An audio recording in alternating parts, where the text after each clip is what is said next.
রাজনৈতিক দলগুলোর মধ্যে একটা অনাস্থা আছে। তারা একে অপরকে বিশ্বাস করে না, ক্ষমতায় গেলে কেউ ক্ষমতা ছাড়তে চায় না।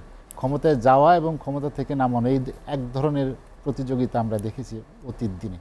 সামনের দিনে আসলে কি সংস্কার হতে চায় রাজনৈতিক দলগুলো?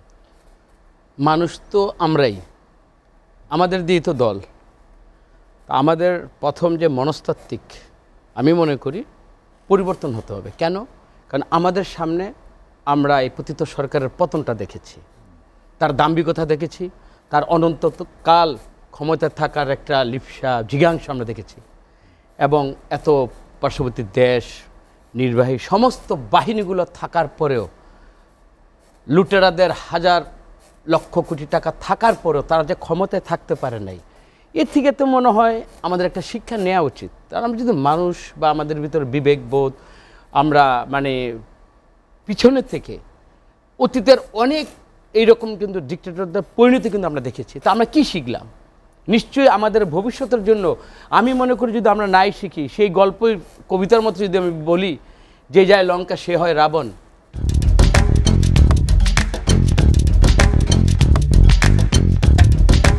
বোধ হয় আগামীটা এত সহজ হবে না। আমি মনে করি তত্ত্বাবধায়ক সরকার শুধু না, রাজনীতিবিদদের এবং রাজনৈতিক দলগুলোর কিছু কিছু জিনিস একেবারে জনগণের কাছে কিন্তু স্পষ্ট। আমি সরকারি দল হব, আমি আঙ্গুল ফুলে রাতারাতি কলাগাছ হয়ে যাব। জনগণের বাইরে গিয়েও আমি ক্ষমতায় থাকতে পারি, আমার রেড টেলিফোনের দৌরাত্ম্য।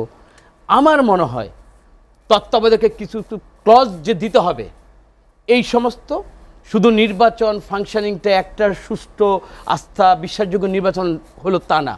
রাজনৈতিক দলগুলোর মধ্যে যেটা আঙ্গুল ফুলে কলা গাছ বা যা আমি যে কথাগুলো বললাম, হাট বাজার সব জায়গায় যে ক্ষমতার যারা আসীন হবেন তারাই সব দখল করবে। হ্যাঁ, দুর্বৃত্তায়নটাকে পুরোপুরি বন্ধ করার জন্য এই সরকারের বিশেষ করে তাদের কিন্তু একটা সুযোগ আসছে।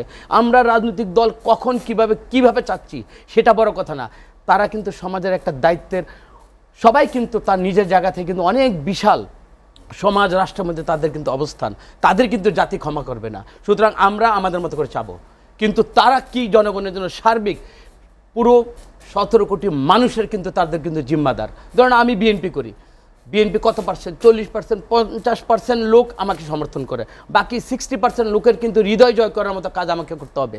আমি মনে করি তত্ত্বাবধায়কের আইনটা আবার যে বাংলাদেশের মানুষ ফিরে পেল, আমাদের কিছু কিছু জিনিসের মোহর মেরে দিতে হবে, যে এইগুলোর মধ্যে আর হাত দেওয়া যাবে না। ইলেকশনের সময় এই পদ্ধতির মধ্যে দিয়ে ইলেকশন করতে হবে। আমি ক্ষমতায় গেলাম, তখন ওগুলোকে আবার কাটছাট করে আবার জানেতনভাবে একটা ইলেকশন করলাম, নির্বাচন কমিশন আমি বসালাম। এই চিন্তা, এই পদ্ধতিগুলো আমার মনে হয় চিরতরে এটা বন্ধ করে দেওয়া উচিত। তাহলে কিন্তু এবং একটা সুযোগ আসছে এবং আমরাও সহযোগিতা করব। আমাদের তারেক রহমান কিন্তু বারবার বলে যাচ্ছে আমরা জানেতনভাবে আমরা নির্বাচন চাচ্ছি না। এমন একটা পরিবর্তন আসুক, আসলে এই পরিবর্তন এই 1,500 মানুষের এবং বিগত 15 বছর যাবত যে মানুষগুলো এই রাষ্ট্রের একটা সুষ্ঠু নির্বাচনের জন্য, একটা সুন্দর ভবিষ্যতের জন্য যারা সংগ্রাম করেছে, তাদের বিদেহী আত্মার প্রতি শ্রদ্ধা থাকলে আমরা জেনেতনভাবে আগামী দিনের রাষ্ট্র কাঠামো, আমরা নির্বাচনেও আমরা ওইটা আমরা চাচ্ছি না জেনেতনভাবে। তারা সংস্কারের সময় 1.5 বছর অনেক টাইম, তো সেনাপ্রধান তো বলেছেন 18 মাস, অলমোস্ট কিন্তু এখন আমরা দেখতেছি সবার কথার মধ্যে কাছাকাছি 18 মাস, 2 বছর বা আমাদের 15 মাস। এটা কিন্তু সবারই কিন্তু সদিচ্ছা এবং আন্তরিকতা এবং কমিটেড টু নেশন। আমি মনে করব এইটা যদি ঠিক থাকে, আমরা কোথায় যাব? আমরা বিরোধী দল বিএনপি তো একা না, সবাই এখন কথা বলছে, সবার কিন্তু কথা বলা, এই যে আপনি এখানে কথা বলছে, জাহিদ ভাইরা কথা বলে, এই কথা থেকে আমরা সাবধান হব না? আমরা সতর্ক হব না? শুধু আমাদের না, সমস্ত বিরোধী দলগুলো হাসিনার থেকে শিক্ষা নিতে হবে যে এই রকম একটা দানব কিভাবে পালাই যাইতে বাধ্য হয়েছে না, এর থেকে কিন্তু আমরা শিক্ষা সেই দেশে থাকতে পারি। ও কিন্তু বারবার বলি, ও তো এরশাদের চেয়ে ঘৃণিত।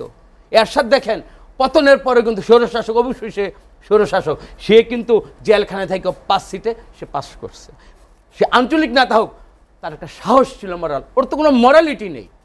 ও বলে যে ও শেখ মুজিবুরের কন্যা। আপনি বলেন শেখ মুজিবুরের কন্যা হয়ে তোমাকে দেশ ছাড়তে হয়, এত তোমার সাম্রাজ্য, এত 2031 সাল পর্যন্ত থাকবা।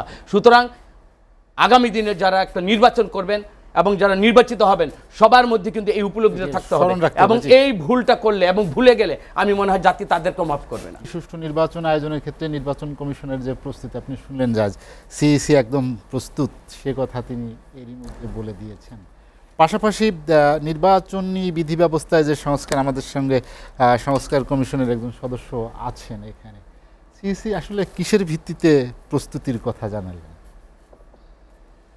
জাহিদ ভাই তো আমাদের একজন ভোকাল, একটা গণতন্ত্র এবং রাষ্ট্রের জন্য উনি কথা বলেন। একটা জিনিস আমি নাগরিক হিসাবে মানে আপনার মাধ্যমে ওনাকে আমি বলতে চাই, সেটা হলো উনি তো ধরেই নিয়েছেন বিএনপি ক্ষমতায় আসবে, আলহামদুলিল্লাহ আমি আসব, কিন্তু আমি আসার পরে 5 বছরের পরে যে আমাকে আমার কাজের জন্য আবার দাঁড়াতে হবে, জনগণের কাছে যেতে হবে, তাহলে কিন্তু আমি একটা তটস্থ থাকবো। আমি কি করলাম সব সময় আমার মধ্যে কিন্তু একটা সচেতনতা, সতর্কতা এবং মানুষকে ভ্যালুস দেওয়ার মতো যে আমি কি কাজ করছি মানুষ আমাকে দেখছে, এনশিওর করতে হবে যে আসলেই 5 বছর পরে আবার ভোটের রায় নিয়ে আমি ক্ষমতায় বসতে পারবো। এইখানে কোনো জোর জবরদস্তি, কোনো প্রশাসনিক ব্যবহার আমি করে, মানুষকে অবজ্ঞা করে, মানুষকে যেটা দেখেছি অবহেলা করে, তাচ্ছিল্য করে, মানে ভোটটাকে বাদ দিয়ে আমি আবার ক্ষমতায় আসবো, এই পথটাকে রুদ্ধ করে দিতে হবে।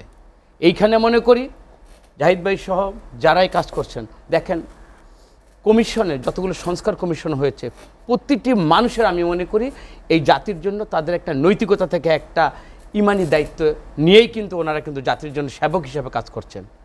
উনি রাজনীতিতে দল থেকে দায়িত্ব থেকে মানে অব্যাহতি নিয়েছেন, জি। অব্যাহতি নিয়েছেন, কিন্তু এদেশের নাগরিক, এদেশের প্রতি তার যে একটা দায়িত্ববোধ, ওর থেকে কিন্তু উনি টিল টু ডেথ এটাতে কিন্তু উনি এড়িয়ে যেতে পারবেন না, ওটা থেকে কিন্তু ওইখান থেকে উনি পদত্যাগ করার কোনো সুযোগ নাই। আমি জাহিদ ভাইকে বলবো এই রাষ্ট্রটা সবার, আমি পরিশুদ্ধ হতে চাই, আমার ভুল ত্রুটি অতীতে হয়েছে, আমি তো এটা অস্বীকার করি না, কিন্তু আমি সঠিক রায়ের মাধ্যমে জনগণকে সবার মতামতের ভিত্তিতে এমন একটা রাষ্ট্র কাঠামো তৈরি করুক, সেটা নির্বাচন বিধি ব্যবস্থা হোক, আইন প্রয়োগকারী সংস্থার মধ্যে হোক, বিচার ব্যবস্থার মধ্যে হোক, মানে সমস্ত নির্বাহী জায়গাগুলোকে আসলে কেন আমরা শুরু করি, অবশ্যই পরবর্তী প্রজন্ম যারা যারা আছে এটাকে টেনে নিয়ে যাবে। এই জাতিটা আমাদের দিয়ে কিন্তু রক্ত 71 আমরা দিয়েছি, 90 আমরাই দিয়েছি, সর্বশেষ আমরা 24 দিলাম, শুধু রক্তই দিয়ে যাব, রক্তের কোনো মূল্য থাকবে না। এটা যেন আগামী প্রজন্ম আমাদেরকে তাহলে অভিশাপ দিবে আমি মনে করি। আমাদের কাজ করার এখন অনেক সুযোগ আছে, ওনাদের চিন্তা চেতনা দিয়ে এমন একটা অবকাঠামো তৈরি করুক যেখানের মধ্যে আমার আপনার কোনো রাজনৈতিক দলের আর কোনো ফাঁক ফোকর ছলচাতুরি করে, ওই যে বলেছে না এই দেশটা আমি আমার বাবার, ওই জায়গা থেকে বেরিয়ে আমার অ্যাবসলিউট পাওয়ার দরকার। আপনার তো বারবার বলতেছিলেন, কথাটা আপনাকে ভুলে গেলে চলবে, আমার অ্যাবসলিউট পাওয়ার দরকার। আরে বাবা, অ্যাবসলিউট পাওয়ার দরকার, তাহলে তুমি বলো তোমার ভোটের দরকার নেই, তুমি বলবা গণতন্ত্র কথা, আবার বলো অ্যাবসলিউট পাওয়ার দরকার। তোমার বাবার সম্পত্তি সব বাংলাদেশটা, বাংলাদেশের মানুষ যে জায়গায় ওকে নিয়ে গিয়েছে, ওকে নিয়ে আমি মনে করলাম ও তো অপ্রাসঙ্গিক, ওকে নিয়ে বাংলাদেশের রাজনীতিতে ও দলের কাছে আগে জায়েজ হোক, দলের কাছে ওর নেতৃত্বটা সুপ্রতিষ্ঠিত থাকুক, তারপরে আপনারা ন্যারেটিভলি বয়ান দেখ এই দেশের গণতন্ত্রের জন্য। এই জন্য আওয়ামী লীগকে সামনে রেখে আমরা আগামীতে আমরা কোনো চিন্তাই করব না। এই দেশটা আওয়ামী লীগকে বাদ দিয়ে কিন্তু অনেক দল আছে, এই দেশকে ভালোবাসার মতো, এই মানচিত্রকে ধরে রাখার মতো আমাদের বাংলাদেশের এখনও 17-18 কোটি মানুষ আমরা প্রস্তুত। সুতরাং ওই হাসিনাকে বাদ দিয়ে, তার মানসিকতা, তার চিন্তা চেতনাকে বাদ দিয়ে কিন্তু আগামী দিনের রাষ্ট্র কাঠামো ইনশাল্লাহ তৈরি হবে।